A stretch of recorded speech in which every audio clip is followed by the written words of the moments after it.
Madagascar est connu pour être un réservoir infini de paysages et de cultures, aussi diverses qu'étonnantes. Pourtant, quand on évoque les origines du peuplement de la Grande Île, on s'arrête à un mélange entre Afrique bantoue et Asie mélanésienne. C'est un peu réducteur quand on sait que plusieurs civilisations ont forgé l'histoire de ce pays. C'est notamment le cas sur la côte Est, où une communauté ethnique ajoute à ce mélange d'autres origines. Celles issues des 3 grandes vagues arabo-musulmanes venues s'échouer sur son rivage au XVIe siècle.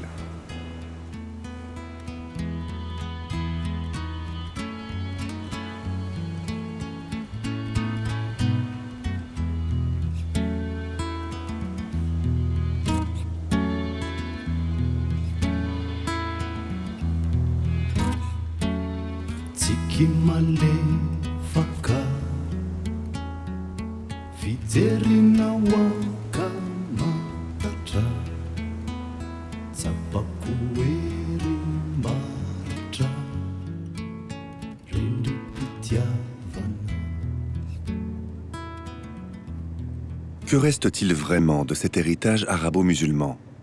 Pour le savoir, il faut se rendre à Manakar, la capitale régionale. Construite du temps de la colonisation française, elle est également le terminus de la ligne ferroviaire Fianarantsoa-Côte Est.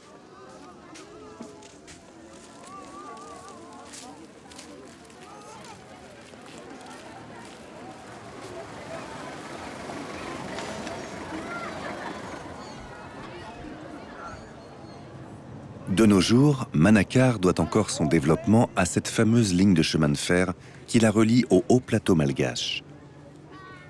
Sa vieille locomotive effectue l'aller-retour sur près de 158 km, 3 fois par semaine.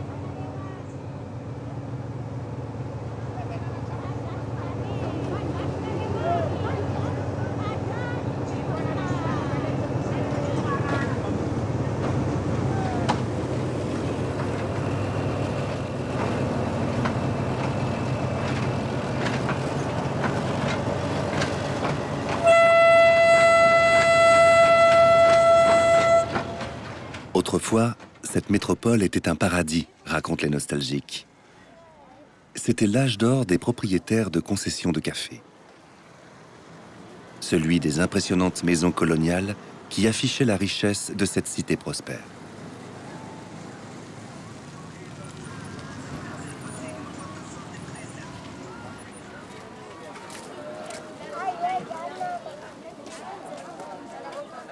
Curieusement, l'influence arabo-musulmane de la région y est peu visible.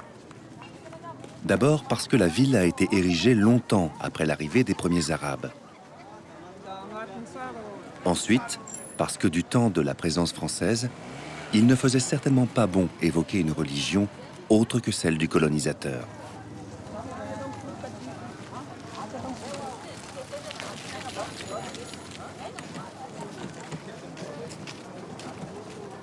Manakar est pourtant au cœur du pays en Taïmour. Ces derniers se réclament totalement de ces différentes migrations et revendiquent cette culture introduite par ces Mécois, comme ils les nomment eux-mêmes.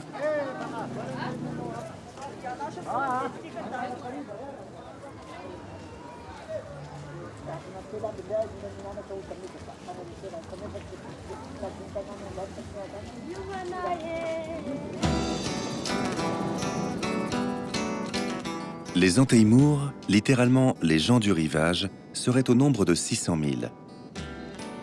Leurs aristocrates affirment que ces musulmans sont à l'origine du fondement de leur culture. Ici, il n'est pas rare de rencontrer des hommes qui se promènent avec un chapelet ou un Coran, comme Abdullah, un notable de 58 ans. L'identité Antaïmour est là. Djellaba, turban et fez mettent en valeur des visages métissés qui reflètent des origines africaines, arabes et aussi asiatiques. C'est là-bas que les premiers migrants arabes ont débarqué, à quelques centaines de kilomètres plus au nord, sur la plage de Mahanour. Mais l'endroit ne leur plaisait pas, donc ils sont descendus vers le sud jusqu'à Mananjari.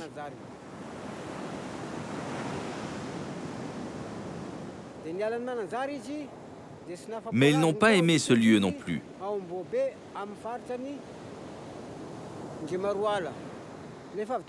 Alors, ils ont continué à descendre plein sud et sont arrivés à l'embouchure de la rivière Matitane.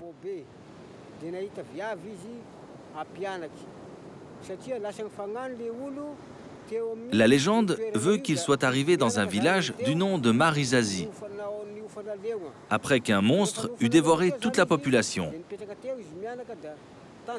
n'épargnant qu'une mère et sa fille.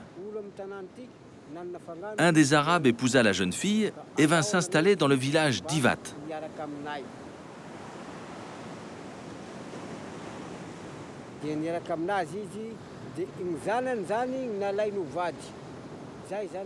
Ils eurent 12 enfants, les ancêtres de mon peuple, les Antéimours.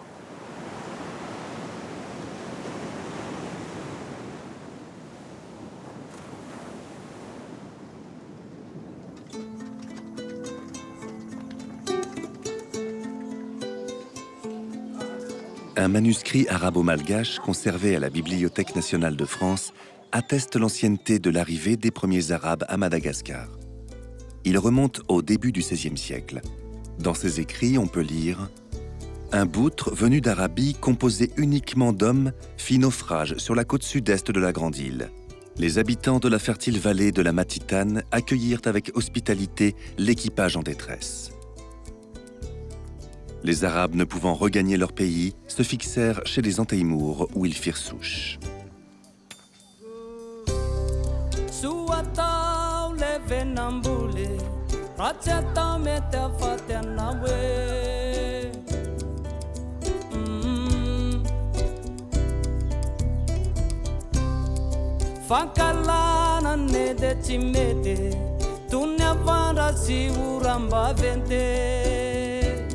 Manimba mandrave, wo wo wo wo, bitundran tarare,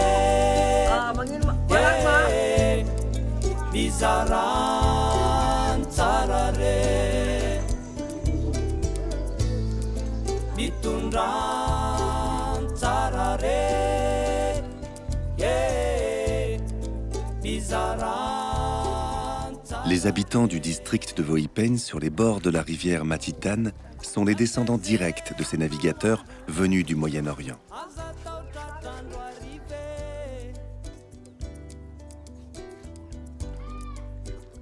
La civilisation arabe, plus avancée à cette époque que celle des autochtones, leur a permis d'exercer sur ces derniers une influence qui survit encore.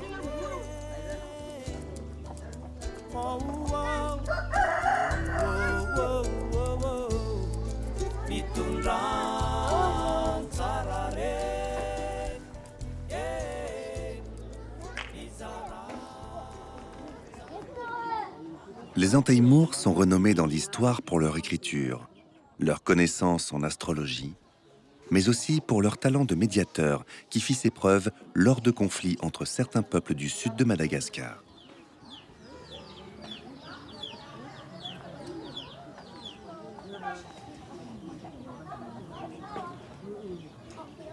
Ivat est un village d'environ 400 âmes. C'est le berceau culturel du peuple Antéimour. C'est ici qu'il y a presque 500 ans, les premiers Arabes se fixèrent.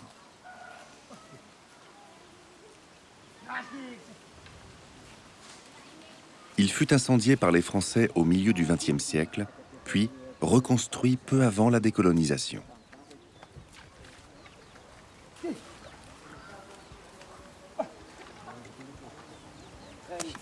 Aujourd'hui, Ivat est un petit village d'éleveurs et de cultivateurs qui, comme Abdullah, l'homme rencontré sur la plage de Manakar, vivent au rythme des plantations et des récoltes dans les rizières.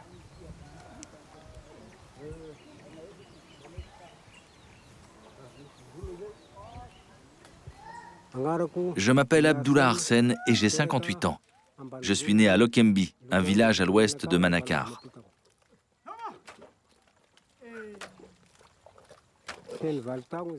Je suis venu vivre avec mes parents à Ivat à l'âge de 8 ans. Et déjà à cette époque, j'étais un fervent musulman.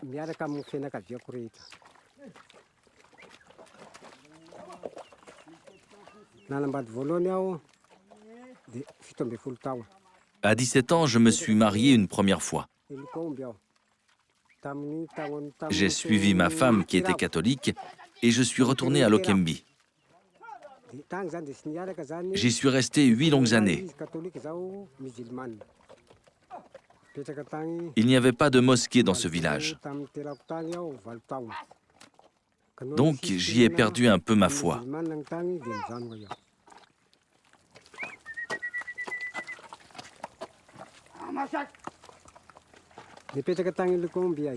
Au fil du temps, ma religion a fini par me manquer.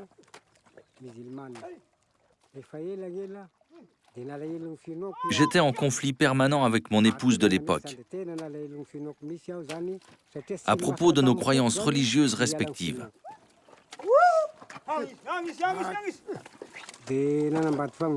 On a fini par divorcer et je suis rentré à Ivat.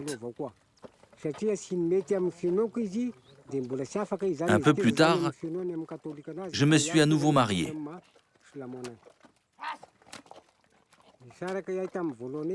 Ça n'a pas non plus marché. Pour les mêmes raisons.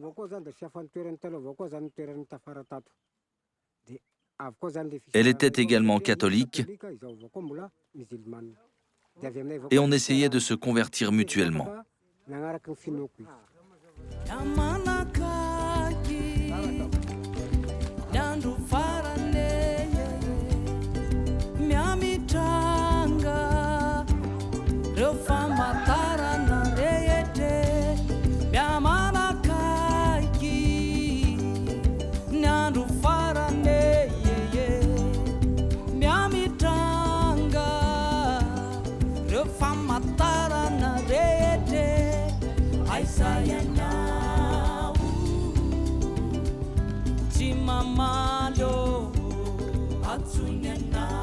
Abdullah fait partie des rares villageois convertis à l'islam, ou plutôt culturellement reconvertis. Si la culture en Taïmour est profondément ancrée chez les hommes et les femmes de ce village, à peine 10% d'entre eux sont pratiquants. Pourtant, tous les en Taïmour, même les membres d'autres religions, se déclarent musulmans. Car même si l'on n'a pas Allah comme Dieu et Mahomet comme prophète, être en Taïmour, c'est être un peu musulman. 64 mosquées ont d'ailleurs été érigées sur le territoire de Voipen pour une agglomération de seulement 23 petites communes. Mais sur les 600 000 âmes que compte actuellement ce peuple, seulement 30 à 40% seraient convertis à l'islam.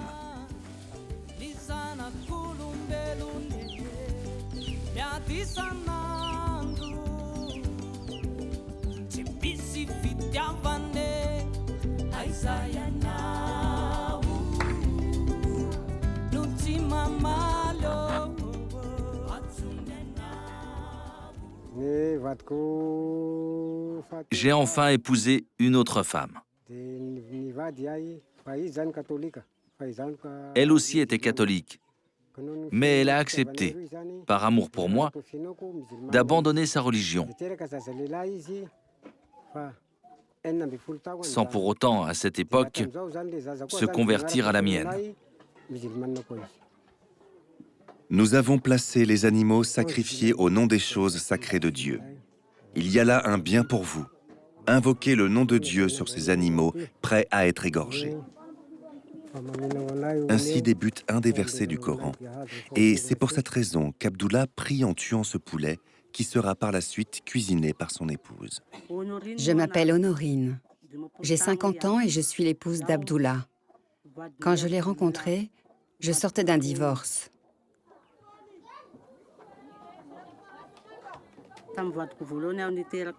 Au cours de ce précédent mariage, j'ai eu 8 enfants, mais ils sont tous décédés, certains à la naissance, d'autres un peu plus tard de maladie.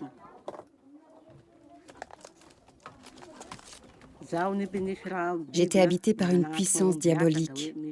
J'ai été voir un homme Biaz, un guérisseur qui a chassé le monstre qui me possédait.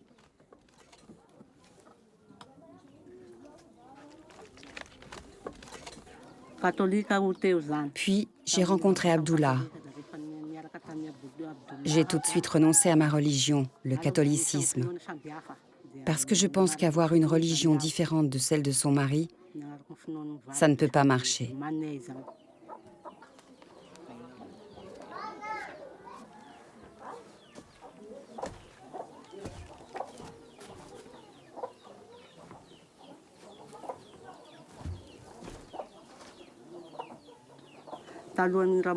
Mais je ne me suis pas immédiatement convertie à l'islam, parce que les hommes ont refusé que je prie à la mosquée, car nous n'étions pas mariés religieusement.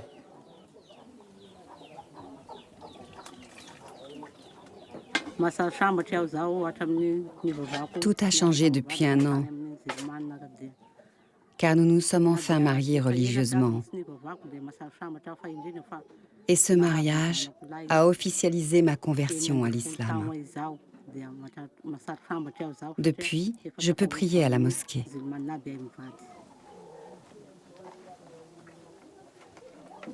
Vivre avec Abdullah m'a fait comprendre que j'étais depuis toujours musulmane, même si j'ai attendu 17 ans pour être officiellement convertie. Depuis, j'ai eu un autre enfant, un garçon qui a aujourd'hui 16 ans. Je m'appelle Joaquino. Je suis le fils d'Abdullah et Honorine. Je me suis converti à l'islam à l'âge de 13 ans. Même si j'allais à la mosquée avec mon père depuis tout petit, je n'avais pas le droit de lire et d'apprendre le Coran. Les adultes me trouvaient sale, j'étais trop petit pour respecter une certaine hygiène corporelle et toucher le livre saint. Depuis 3 ans, je suis officiellement converti et je suis très assidu à l'école coranique.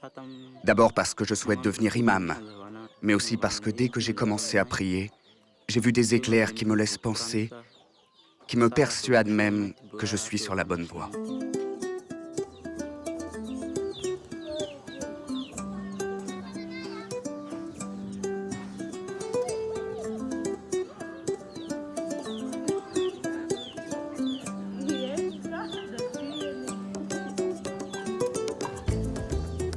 Pour un observateur non averti qui traverserait ce village, aucun signe d'une pratique musulmane n'est véritablement apparent. Pourtant, l'islam est bien présent.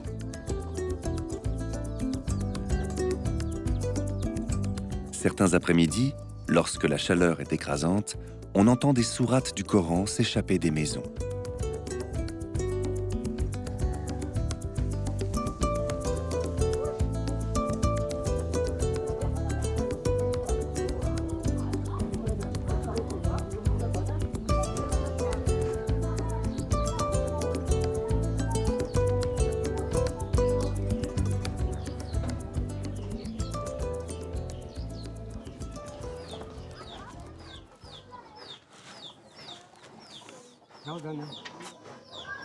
Je vais voir l'astrologue. J'ai besoin d'un conseil. Je voudrais savoir si je peux planter le riz demain.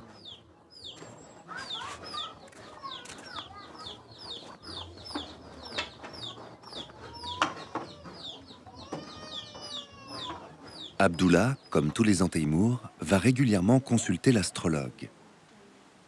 Ce dernier est une sorte de devin, mais aussi un des gardiens de la culture et des traditions taimour. Il est surtout capable d'interpréter les signes et de prodiguer des conseils éclairés. On le consulte pour les décisions essentielles afin d'identifier les jours de bonne destinée et les jours néfastes au cours desquels on ne doit surtout rien accomplir.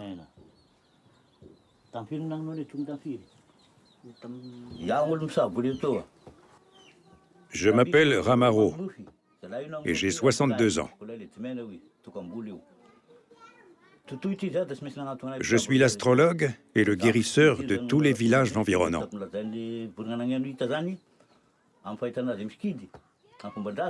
Je suis également le protecteur spirituel des Anteimours de toute la région. J'interprète aussi les rêves de ceux qui me le demandent. J'ai toujours fait ça. Je tiens ces dons de mes ancêtres.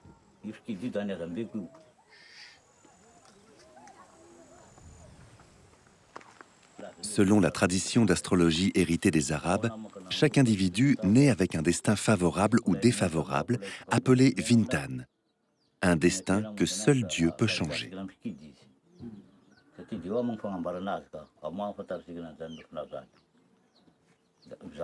Les Malgaches parlent de bon augure ou de mauvais augure. Ce sont ces préceptes qui importent. Ils impriment au jour son caractère.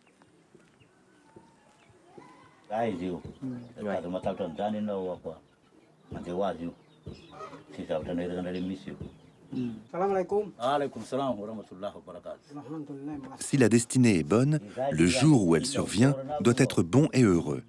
Si elle est mauvaise, le jour sera mauvais et néfaste. Chez les Antaïmours, chaque jour a donc son propre destin et, comme dans la religion musulmane, on se base sur le cycle lunaire.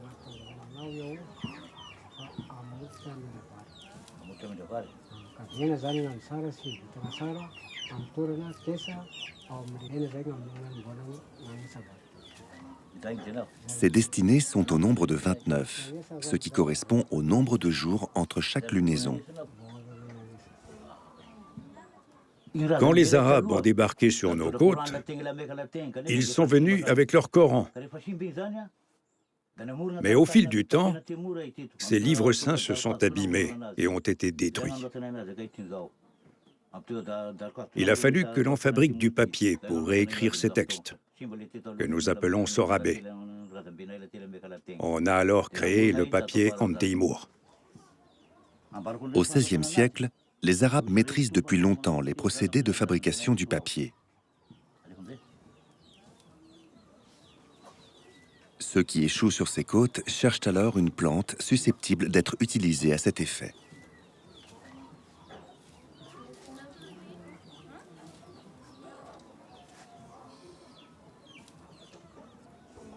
Ils découvrent le havoa, un arbuste sauvage de la même famille que le figuier et le mûrier, dont la fibre solide est plus belle que l'alpha des bords du Nil. Il leur permet de concevoir un papier sur lequel ils transcrivent leurs manuscrits sacrés. Après avoir converti les Antaïmours, les arabo-musulmans leur apprennent désormais à lire et à écrire l'arabe.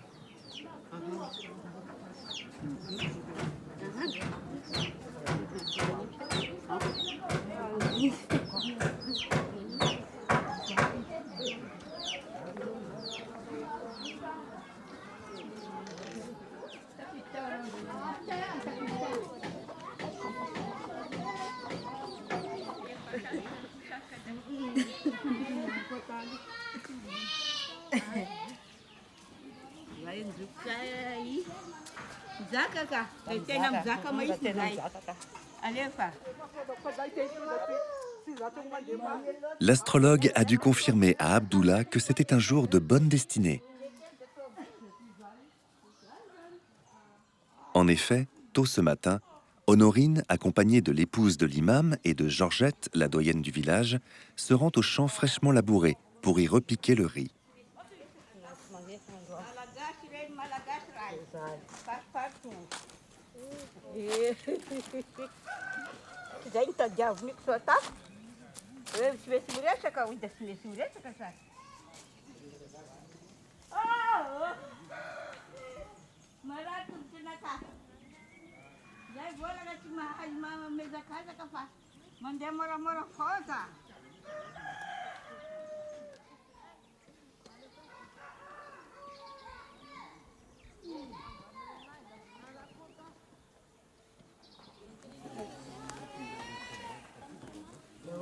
Je te présente Georgette. C'est la doyenne du village et la tante de l'imam. Je m'appelle Georgette et j'ai 97 ans. Je suis l'une des 3 femmes de ce village à s'être convertie à l'islam. Beaucoup d'Antaïmours reviennent aujourd'hui à la religion musulmane. Non pas qu'ils l'avaient totalement quittée, car elle fait partie intégrante de notre culture, mais parce que ce n'était pas simple d'exercer sa foi à une certaine époque.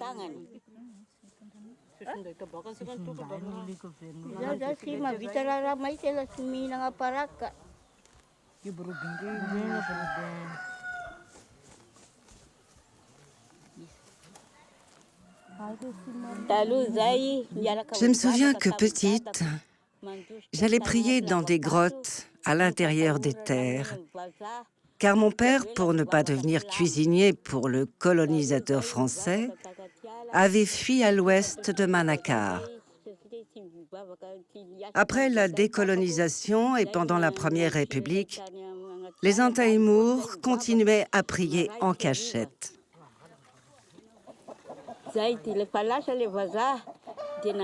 Ce n'est qu'en 1983 que les autorités malgaches, qui jusque-là l'avaient refusé, nous ont enfin donné l'autorisation de construire des mosquées.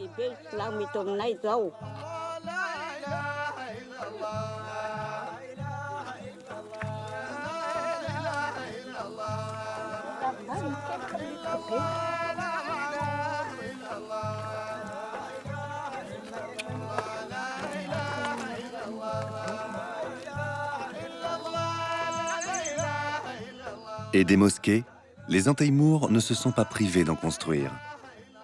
Même dans les petites agglomérations rurales comme Ivat.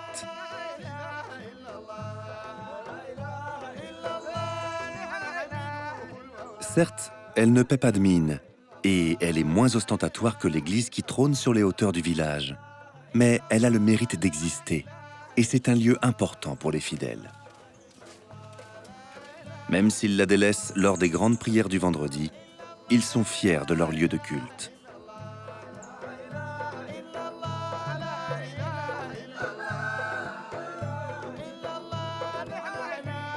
Les enfants, notamment, s'y rendent presque tous les jours pour suivre les cours de l'école coranique.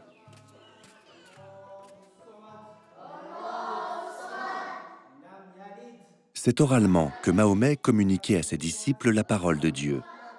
Ces derniers l'apprenaient par cœur et en notaient des fragments pour pouvoir les mémoriser. Ce n'est qu'après la mort du prophète que ces fragments furent réunis sous la forme d'un livre, le Coran.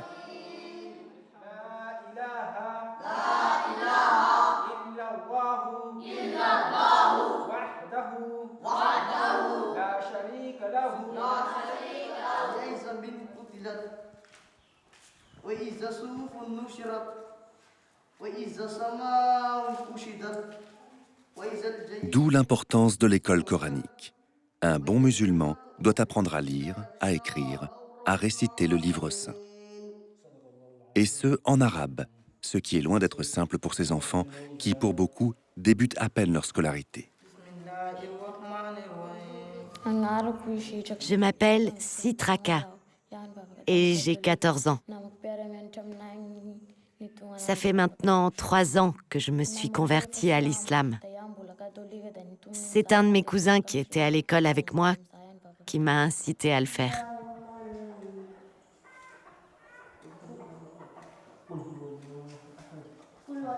Il fréquentait la mosquée et il m'a persuadé que me convertir était la meilleure des choses qui puissent m'arriver.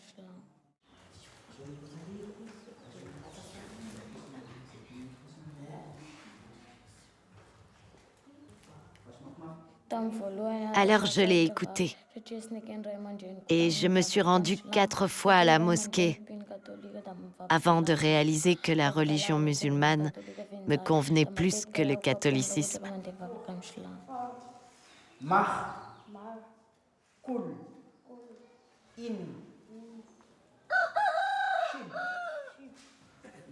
Sitraka est l'unique jeune fille de ce village à avoir osé franchir ce pas. Un choix difficile qui lui a quand même posé quelques problèmes.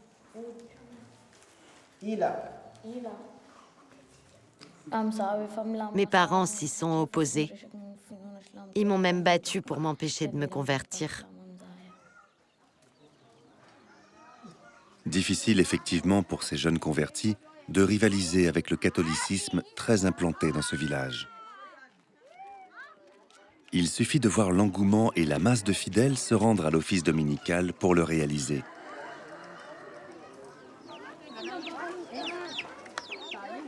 De plus, l'Église catholique, pourtant loin d'être majoritaire sur la Grande Île, a une forte influence sur la vie politique du pays. Cette implication directe ne date pas d'aujourd'hui.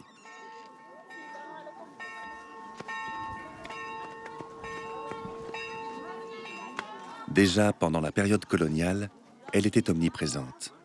Mais pour ne plus être considérée comme l'allié naturel du pouvoir colonial, la hiérarchie catholique s'est peu à peu rangée du côté des nationalistes.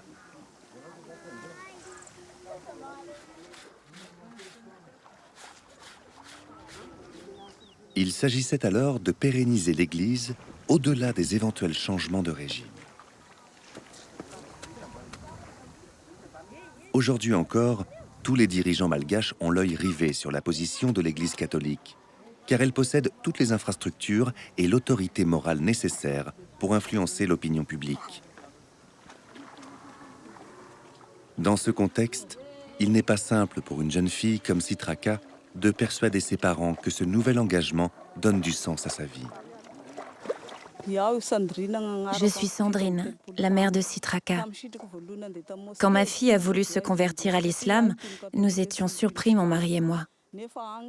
On a essayé de l'en empêcher, surtout que nous sommes très attachés à notre religion.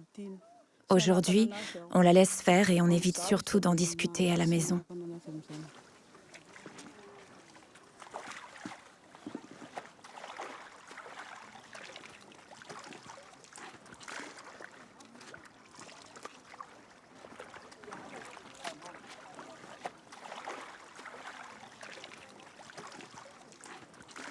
Mes parents ne me parlent plus de cet engagement qu'ils ne comprennent toujours pas. Et puis pour ma famille, ça présente certains avantages. Par exemple, comme je me lève tôt chaque matin pour la prière, eh bien, c'est moi qui prépare le petit déjeuner.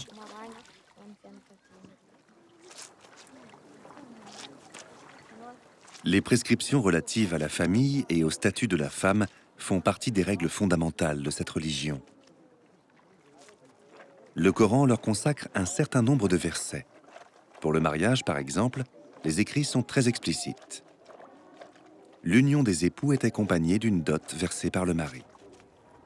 En principe, l'argent doit aller à l'épouse, une forme d'assurance en cas de répudiation, mais dans les faits, surtout lors d'un premier mariage, il est versé aux parents.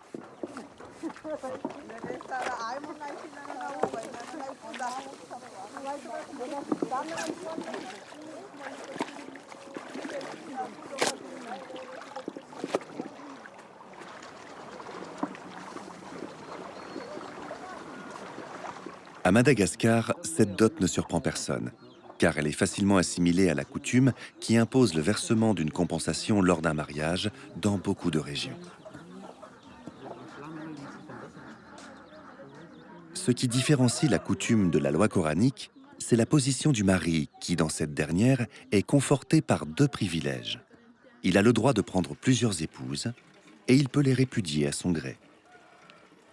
Pourtant, la polygamie n'est pas très courante ici. Et de l'avis de beaucoup, elle est très difficile à vivre. Surtout pour des raisons économiques. Car non seulement le mari doit faire face aux besoins de ses divers ménages, mais il s'expose aussi à la surenchère de ses différentes épouses. En effet, la loi musulmane impose d'être d'une parfaite équité, c'est-à-dire de ne rien donner à l'une sans accorder l'équivalent à l'autre, voire aux autres. Pour beaucoup, ce raisonnement, poussé à sa limite, revient à interdire en pratique la polygamie, aucun homme n'étant sûr d'être parfaitement juste.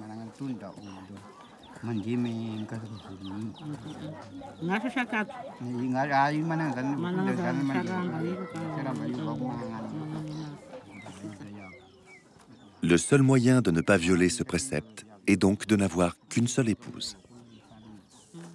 C'est ce que pense Honorine, qui, depuis sa conversion, ne trouve dans cette religion que des avantages.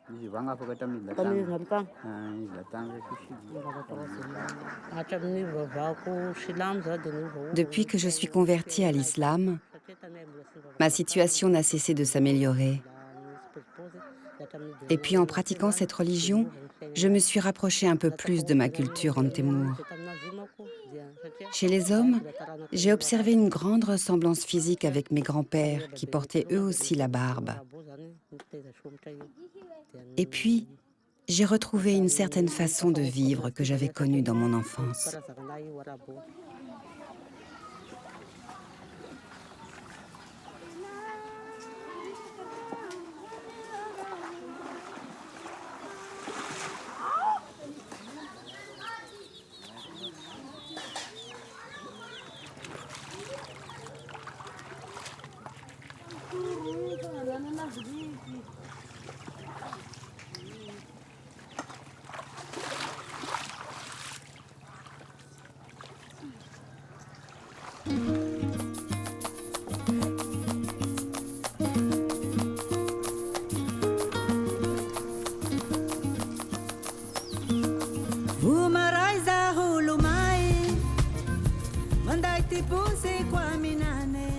C'est vendredi.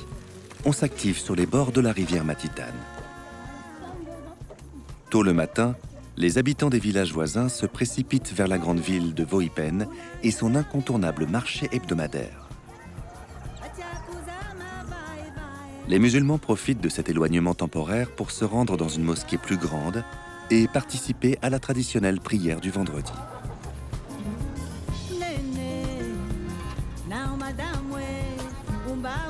L'artère principale de cette ville de 20 000 habitants se remplit d'une foule bigarrée qui ne se dissipera qu'en fin d'après-midi.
Honorine vient tous les vendredis au marché, mais pas dans le seul but d'acheter.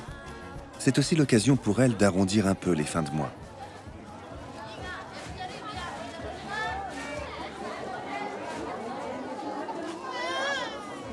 Vendre ces paniers que tu m'as vu fabriquer fait partie de mes activités régulières.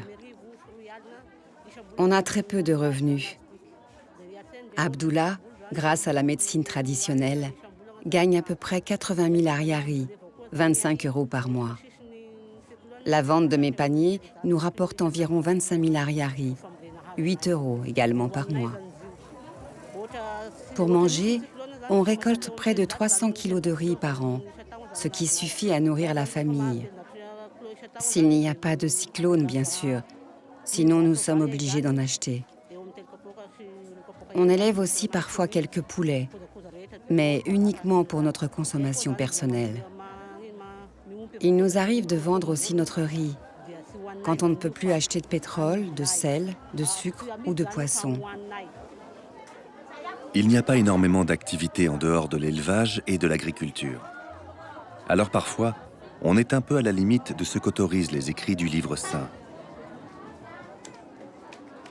Cela s'explique aussi parce qu'ici, la pratique de la religion musulmane s'est effectuée pendant plusieurs siècles dans un isolement presque total. De fait, certains éléments culturels de l'islam se sont fondus dans un syncrétisme malgache et la religion a perdu un grand nombre de ses traits distinctifs.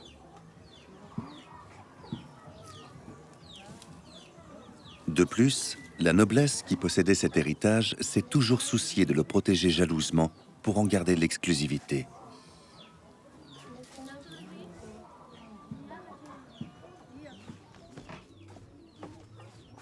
C'est peut-être pour ça qu'Abdullah ressent une certaine gêne dans cette activité de sorcier guérisseur qu'il exerce pourtant très régulièrement.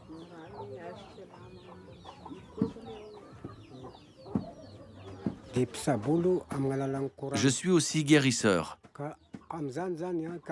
Et pour soigner, je me sers du Coran.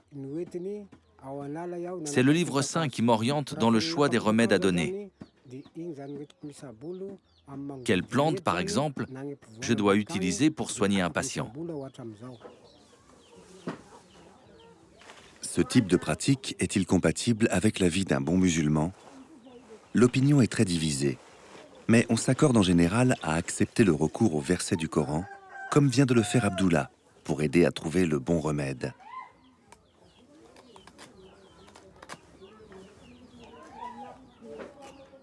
Je ne suis pas devenu guérisseur comme ça. Je n'ai pas non plus hérité de dons de ma famille. Il y a environ une vingtaine d'années, une femme voilée m'est apparue en rêve.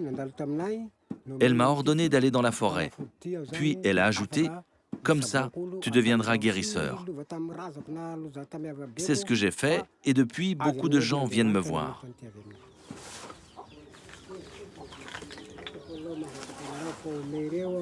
Abdullah a un statut de notable dans la communauté de la région. En plus de cette activité particulière, il est également l'un des messagers du roi. Il y a plusieurs rois chez les Anteimours, mais celui du village d'Ivat est le plus important. Il est le symbole de l'unité régionale et surtout le garant des traditions. Les compétences du roi ne sont pas toujours celles que ce titre pourrait laisser supposer. Il agit davantage comme un arbitre, un médiateur. C'est devant lui que deux parties en conflit viennent s'expliquer. Mais il ne tranche jamais seul une question. Chaque décision est collégiale et prise au nom de l'ensemble de la communauté. Ce pouvoir collectif peut aussi attribuer des sanctions pour des délits qui ne nécessitent pas l'intervention des autorités officielles. Une personne qui s'est montrée en public en état d'ébriété, un homme qui se serait soustrait à un travail communautaire, etc. Arsène, le roi m'envoie te chercher.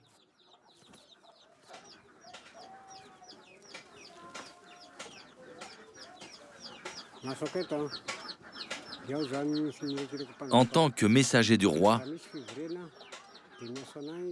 c'est à moi que revient la lourde tâche de diffuser à tous les villages environnants les informations qu'il veut faire passer.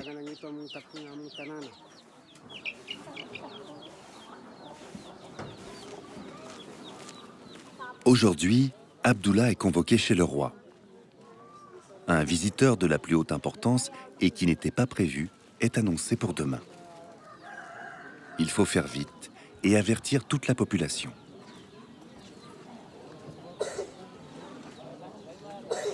La maison du Panzak, le roi en malgache, est appelée Tranobé. C'est une sorte de palais où se retrouvent les hommes de sa cour. Ces réunions sont soumises à un classement vertical par classe d'âge, ce qui confère aux plus anciens la place d'honneur et le droit à la parole. Le roi d'Ivat est un ancien gendarme et il est le descendant, prétend-il, de Ramakar, le premier roi de ces honorables Mécois venus s'installer au XVIe siècle. Le roi des Anteimours a beaucoup de responsabilités envers son peuple. Que ce soit au niveau social, de la santé ou des structures scolaires. Les responsabilités du roi ressemblent à celles que peut avoir un gouvernement national.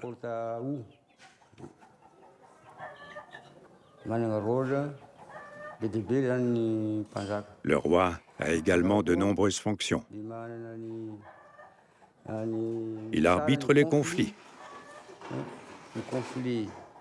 Conflits d'ordre familial, conflit tribal, conflit national.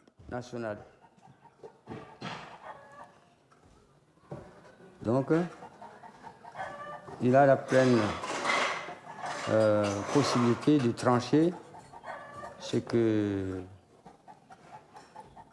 vous voulez faire et de faire. En fait, le rôle réel du roi est de créer une unité parfaite entre tous les Antéimours.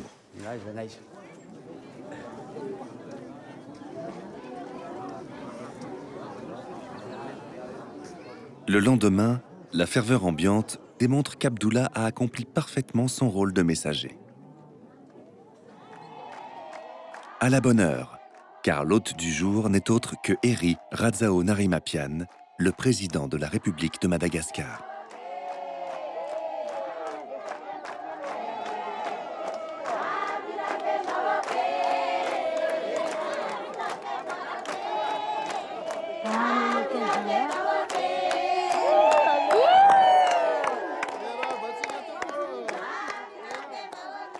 De l'avis de certains, le roi des Antéimours a une telle importance dans tout le pays que chaque candidat à l'élection présidentielle, depuis la décolonisation, lui rend visite pour obtenir sa bénédiction.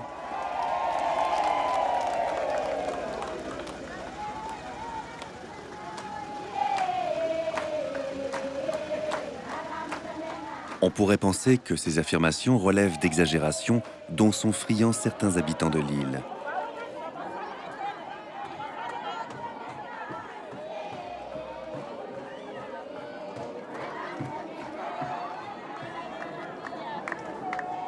Mais l'évidence est criante. Le roi des Antéimours a bien une importance capitale pour les personnalités politiques du pays, y compris pour le président de la République. Écoutez, tout d'abord, je voudrais vous dire qu'il est important quand même de rendre visite au roi d'Antéimours, tout simplement parce que je suis dans la région. J'ai fait un pèlerinage à côté de cet endroit, donc par respect des anciens, par respect aussi de la culture de ce pays, il est important de rendre visite aux aînés qui sont les gardiens de cette culture malgache. Il faut dire que dans la tradition malgache, la culture Antéimours a une place importante. La culture Antéimours a une place importante, nous confirme le président. Mais quelle culture ? Celle liée à la religion ou celle qui existait ici avant l'arrivée des Arabes? Un peu des deux sans doute, tant les traditions locales et l'islam se sont mêlés au fil des siècles.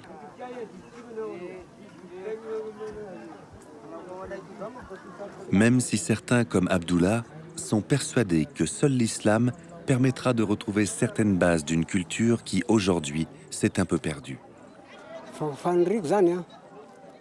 Je pense que l'islam apporte un bien-être à ce village. Peu se sont convertis depuis la décolonisation, mais les gens commencent à revenir vers cette religion qui est fondamentale pour nos racines et notre culture. C'est très important que l'ensemble de ce village adhère à l'islam, ne serait-ce que pour avoir une meilleure cohésion culturelle.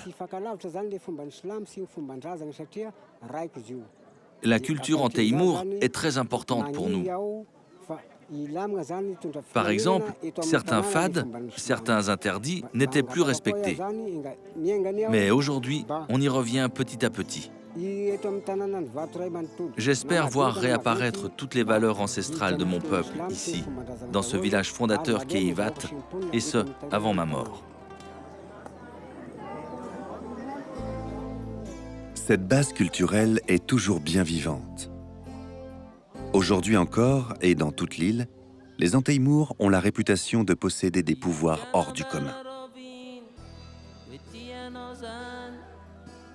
Leurs astrologues sont toujours censés détenir un savoir unique qui leur permet à la fois de prédire l'avenir, de conseiller efficacement dans les affaires difficiles et de guérir les malades. Ils sont considérés comme les meilleurs pour faire appel et communiquer avec l'au-delà. Et dans un pays comme Madagascar, qui possède des rites funéraires particuliers et très importants, le peuple Antéimours jouit d'une considération qui n'est pas prête de s'éteindre. masiny hoe tiany vatany tolomo dia miandra tao an-kerin'izy zanangamba ny tiany atao efisailakala kely ine izy anakaneny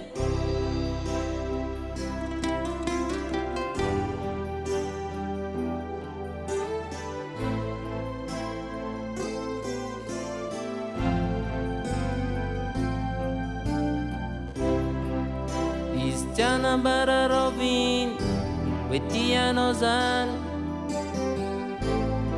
fa tena titiko ve sa manaiky fotsiny ane izy tianambara roviny zay tena andohany any